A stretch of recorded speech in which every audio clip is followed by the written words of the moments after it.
Hello, I'm Miss Megan with Land to Learn, and today we are going to explore what happened in our photosynthesis shoebox experiment and draw some conclusions.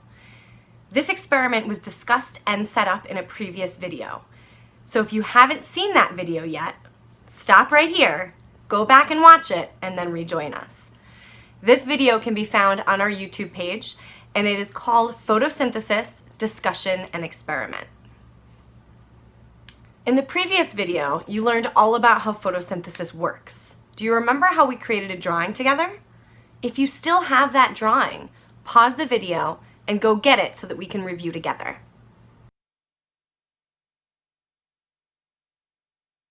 Here's the drawing we made together. Photosynthesis is the process of taking sunlight, water, and air to create energy. The plant mixes these three ingredients in its leaves and then uses the energy created to grow. In this experiment, I planted bean seeds inside of a shoebox with a maze inside. We were asking the question, will the bean seed grow in the shoebox? And if they did grow, we also had a second question. Will the plant be able to find the sunlight coming through the hole? Well, it's time to see what happened. I have been keeping track and taking care of this experiment for about 30 days now. Here's what happened. This experiment started off with some trouble. Our bean seeds kept getting too wet and began to actually rot.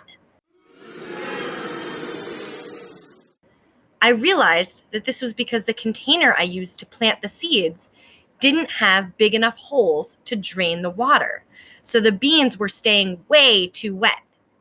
I fixed the problem by switching out the pot and replanting new seeds and restarted the experiment.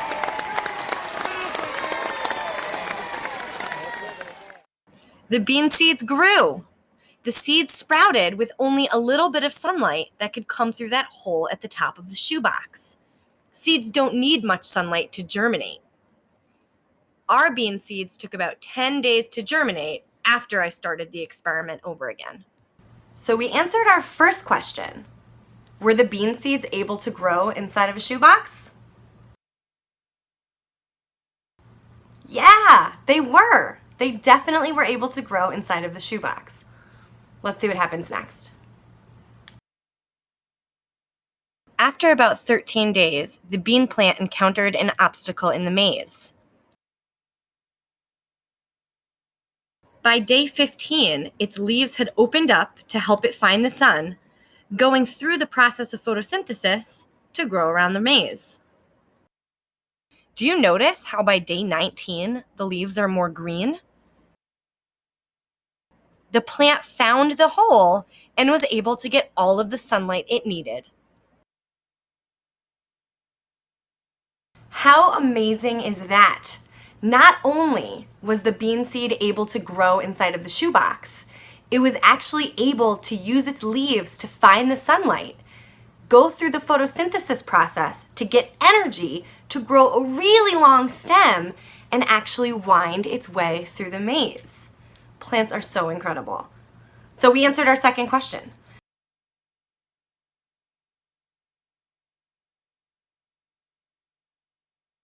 Yes! This is one of the many reasons why I love plants so much. They're actually pretty smart. Here are some sprouts growing towards the sun. As the light moves, you can see the leaves make it so the whole plant moves to follow the sun. So cool. Thank you so much for joining me to learn about what happened with our photosynthesis shoebox experiment, and I'm sure I'll see you again soon. Bye for now.